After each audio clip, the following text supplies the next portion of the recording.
है ना. तर गुड इव्हिनिंग मित्रांनो. आपण मागच्या 2 युट्यूब सेशन मध्ये आपला अजेंडा हा आहे की येत्या येत्या एक्झाम मध्ये एमएसबीटीच्या येत्या एक्झाम मध्ये तुम्हाला 60+ थेरी मध्ये मार्क पडले पाहिजेत. त्यासाठी आपण एकदम सिंपल भाषेमध्ये सी लँग्वेजचा हा कोर्स फ्री मध्ये घेत आहोत. तर त्यासाठी आतापर्यंत आपण काय शिकले सर? टोकन म्हणजे काय, टाइप्स ऑफ टोकन काय, आणि टाइप्स ऑफ टोकन 6 वेगवेगळ्या प्रकारचे आहेत. त्याच्यामध्ये आपण फक्त 2 डिस्कस केलेत मागच्या लेक्चरमध्ये. Keyword, identifier, operator, constant, special symbols हे राहिलेले आहेत. हे आपल्याला, आणि हे घ्यायच्या अगोदर कोण सर, हे लक्ष द्या इकडं.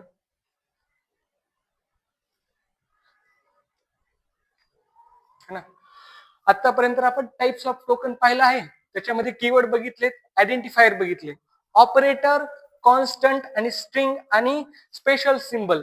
हे जर तुम्हाला व्यवस्थित शिकायचं असेल तर तुम्हाला ऍटलिस्ट एक प्रोग्राम आला पाहिजे. 1 ते 2 प्रोग्राम, ऍटलिस्ट 1 ते 2 प्रोग्राम तुम्ही सी लँग्वेज मध्ये केले पाहिजे. त्याच्यासाठी तुम्हाला हे 1 2 3 4 5 है ना, 1 2 3 4 5 घरी जाऊन नाच, नाही घरी जाऊन वाच. किती टाईप सर? हे 1 2 हे 5 टाईप शिकण्यासाठी, सॉरी 4, ऑपरेटर, कॉन्स्टंट, स्ट्रिंग आणि स्पेशल सिम्बल, हे 4 कन्सेप्ट शिकण्यासाठी तुम्हाला थोडंसं नॉलेज पाहिजे कोडिंगचं.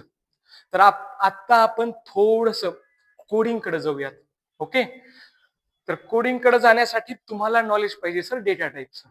तर आपण आता डेटा टाईप कडे येऊयात. लक्ष द्या व्यवस्थित. इथून कोडिंग सुरू होणार आहे. ओके, इथून आता कोडिंग सुरू होणार आहे.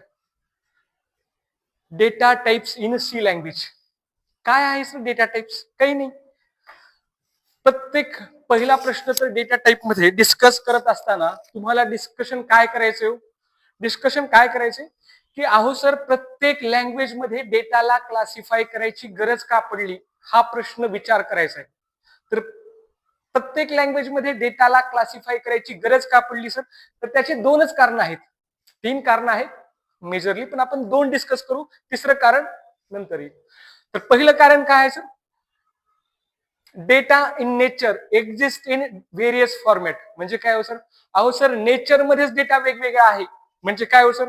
अहो सर नेचर मध्येच व्हिडिओ डेटा वेगळा, नेचर मध्येच इमेज डेटा वेगळा, नेचर मध्येच ऑडिओ डेटा वेगळा, नंबर डेटा वेगळा, ऑडिओ वेगळा, है ना.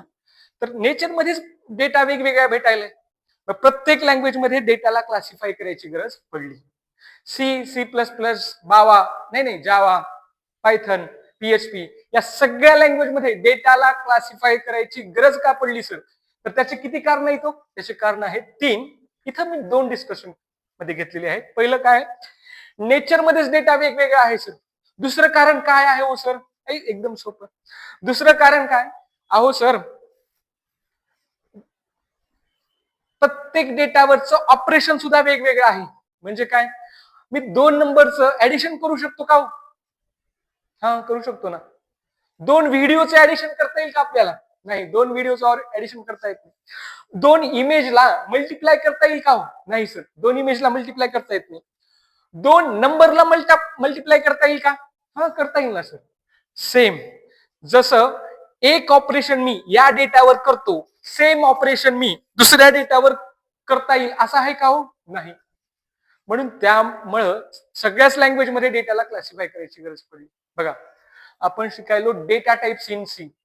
तर पहिला प्रश्न आपण तिथं काय विचारायचा सर? वाय डेटाला क्लासिफाय करायची गरजच का पडली सर प्रत्येक लँग्वेज मध्ये? तर त्याचे किती कारण आहेत सर? 2. पहिलं कारण काय हो सर? नेचर मध्येच डेटा वेगवेगळा आहे. दुसरं कारण काय आहे हो सर? प्रत्येक डेटावरचं ऑपरेशन सुद्धा वेगवेगळं आहे सर. जे ऑपरेशन मी नंबर डेटावर करतो तेच ऑपरेशन व्हिडिओ डेटावर करता येईल असं नाही. तर काय लिहिले सर डेटा टाइप्स मध्ये? There are 2 main reasons for classifying data in all programming language. दुसरं का वाक्य काय लिहिले? काय रिझन आहेत? त्याचे 2च रिझन आहेत. पहिलं reason, data in nature exist in various format. Nature मध्येच डेटा वेगवेगळा आहे. इमेज डेटा वेगळा, व्हिडिओ वेगळा, ऑडिओ वेगळा, नंबर वेगळा, असे भरपूर. दुसरं कारण, अहो सर प्रत्येक डेटावरचं ऑपरेशन सुद्धा वेगळं आहे. Operations on each data types are different. बरोबर आहे ना? जे ऑपरेशन या डेटावर करतो ते ऑपरेशन त्या डेटावर करता येईल असं आहे का?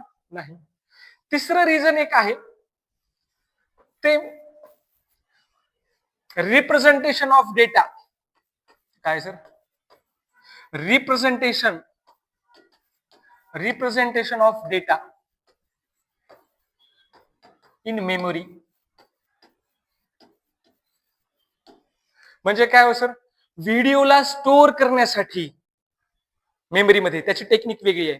नंबरला स्टोअर करण्यासाठी मेमरीमध्ये त्याची टेक्निक वेगळी आहे. नंबरला तुम्ही डिजिटल फॉर्म मध्ये ठेवू शकता, इमेजला पिक्सेलच्या फॉर्म मध्ये ठेवू शकता. तर प्रत्येक डेटाला रॅम मध्ये स्टोअर करायचा तरीका बी अलग अलग आहे सर. तर मेजरली डेटाला क्लासिफाय करायचे तीनच रिझन आहेत प्रत्येक लँग्वेज मध्ये. तीनच. एक, नेचर मध्येच डेटा वेगवेगळा आहे. दुसरं, प्रत्येक डेटावरचं ऑपरेशन पण वेगळं आहे. आणि तिसरं, representation of data in memory.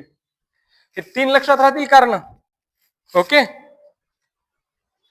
Okay. तर पुढे येऊ सर. मग सर कोणकोणते आहेत? आता तर कळालं व्हाय डेटाला क्लासिफाय करायची गरज का पडली. तर त्याची किती कारण आहेत सर? 3.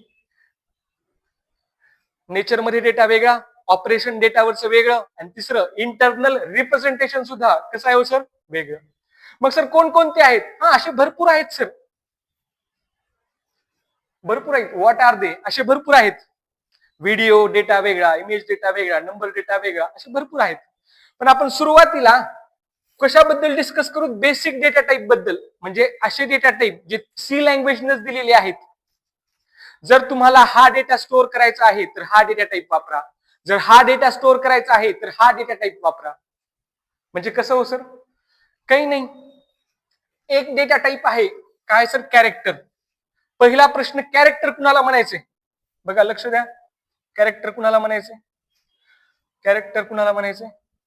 कॅरेक्टर काही नाही सर, सिंगल कोट मध्ये एकच सिंबल.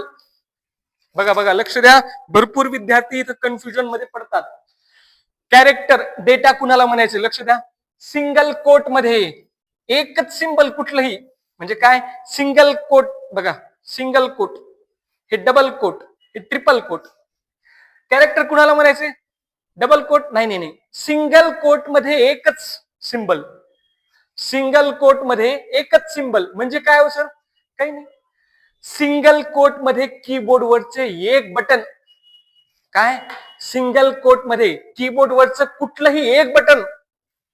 काय म्हणणार सर? काही समजना गेले. बघा लक्ष द्या. सिंगल कोट मध्ये कीबोर्ड वरचं एक बटन, सिंगल कोट मध्ये कीबोर्ड वरचं कुठलंही बटन एक. अशा डेटाला तुम्ही काय म्हणणार हो? कॅरेक्टर. अशा डेटाला तुम्ही काय म्हणणार सर? कॅरेक्टर. तुम्ही मला सांगा, याला कॅरेक्टर म्हणता येईल का? याला म्हणता येईल का हो? नाही सर. का हो? कॅरेक्टर कुणाला म्हणायचंय? सिंगल कोट मध्ये एकच सिंबल. इथं किती सिंबल आहेत सर? 2. मग याला कॅरेक्टर डेटा टाईप म्हणायचंय का हो? नाही, नाही म्हणायचं याला. बरं, याला म्हणू का हो सर? सिंगल कोट मध्ये 1. याला कॅरेक्टर म्हणू का? आता कन्फ्युजन होते, नंबर म्हणू का कॅरेक्टर म्हणू? नंबर दिसायले, पण याला सुद्धा आपण कॅरेक्टर म्हणणार. काय गंमत करायला सर?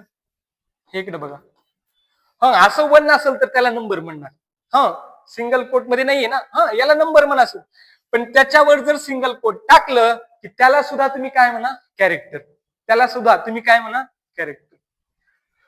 बरं, असं म्हणताय. याला कॅरेक्टर म्हणू का हो? बीसी, सिंगल कोट मध्ये बीसी, याला कॅरेक्टर म्हणू का? नाही सर. का हो? सिंगल कोट मध्ये किती सिंबल आलेत? 2. बीसी किती सिंबल आलेत? 2. ज्याच्या मनात पाप आहे त्यालाच ते सुचणार. सिंगल कोट मध्ये किती सिंबल आहेत? 2. मग याला कॅरेक्टर म्हणू का? नाही सर. ओके. तर पहिल्यांदा आपण डिस्कशन केलं कॅरेक्टर कुणाला म्हणायचे. बघा कुठून कुठून सुरुवात झाली. पहिल्यांदा प्रश्न विचारला, why there is a need to classify the data in all language. तर पहिलं रिझन काय? In nature various format we got म्हणजे काय हो सर, नेचरमध्येच डेटा कसा भेटायला आपल्याला वेगवेगळा. दुसरं कारण प्रत्येक डेटावरचं ऑपरेशन वेगवेगळं आहे. आणि तिसरं कारण आहे सर इंटरनल रिप्रेझेंटेशन. मग सर पुढचा प्रश्न कोणकोणते आहेत, असे भरपूर आहेत, व्हिडिओ, ऑडिओ, इमेज, त्या सगळ्यांसाठी बघणार आहोत. त्याच्यामध्ये पहिला डेटा कुणाला बघायला सर आपण, कॅरेक्टर. कॅरेक्टर कुणाला म्हणायचे हो, सिंगल कोट मध्ये एकच सिंबल, सिंगल कोट मध्ये एकच सिंबल, अशा डेटाला आपण काय म्हणणार, कॅरेक्टर. डबल कोट मध्ये म्हणतोय का, नाही सर डबल कोट मध्ये म्हणत नाही, काय म्हणतोय, सिंगल कोट मध्ये एकच सिंबल.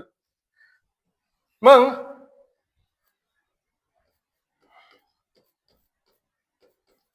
याला म्हणू का कॅरेक्टर म्हणू, नाही सर, याला काय आहे, हे डबल कोट आहे ना. दुसरं काय, दोन सिंबल आहेत. आपलं सिंगल कोट मध्ये किती सिंबल पाहिजेत, एकच, तर हा कॅरेक्टर नाही. एक अत्यंत महत्वाचा प्रश्न आता,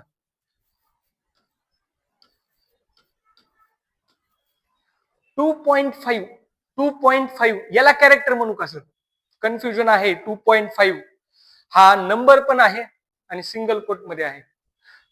बघा काय म्हणता येईल याला, कॅरेक्टर म्हणता येईल का याला, नाही. का हो सर, कारण की सिंगल कोटच्या आतमध्ये एकच सिंबल पाहिजे. इथं किती आहेत सिंबल, दोन. दोन नाही नाही नाही नाही, किती आहेत सर, तीन.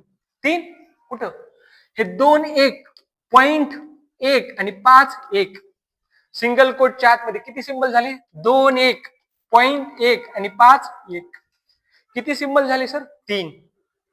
तर मग हे कॅरेक्टर नाही. तर इकडे येऊ बघा, कॅरेक्टर, जर तुम्हाला कॅरेक्टर डेटा स्टोअर करायचा आहे रॅम मध्ये, तर त्यांनी एक डेटा टाईप दिलाय, त्याचं नाव त्यांनीच काय दिलंय हो, कॅर, CHAR, कॅर. आणि जर तुम्ही हा डेटा टाईप वापरलात तर रॅम मध्ये किती स्पेस रिझर्व होणार, 1 बाईट. तसं नंबरला स्टोअर करायला त्यांनी 3 डेटा टाईप दिले, त्यांनीच दिलेले आहेत. एकाचं नाव इंट, एकाचं नाव फ्लोट आणि एकाचं नाव डबल. जर तुम्हाला नंबर स्टोअर करायचे रॅम मध्ये तर हे डेटा टाईप वापरा. हे नंबर म्हणजे काय हो सर, थोडक्यात नंबर म्हणजे काय बघा, तुम्हाला 5 ला स्टोअर करायचे रॅम मध्ये, 5 हा नंबर आहे. मग नंबरला स्टोअर करायला किती डेटा टाईप दिलेत त्यांनी, 3. एक इंट, फ्लोट आणि काय हो सर, डबल. मग कोणता वापरू 3 पैकी, काही नाही सर, हा 5 पॉइंट वाला आहे नंबर आहे का, विदाउट पॉइंट वाला आहे, 5 विदाउट पॉइंट वाला आहे. मग हे 5 ला स्टोअर करायला, हे 5 ला स्टोअर करायला तुम्ही काय वापरा सर, इंट. जर पॉइंट वाला नंबर असेल 5.3 पॉइंट वाला नंबर असेल तर त्याला स्टोअर करायला तुम्ही फ्लोट वापरा किंवा डबल हा डेटा टाईप वापरा. कसं वापरा नंतर सांगतो, कोणता वापरा ते फक्त सांगायला.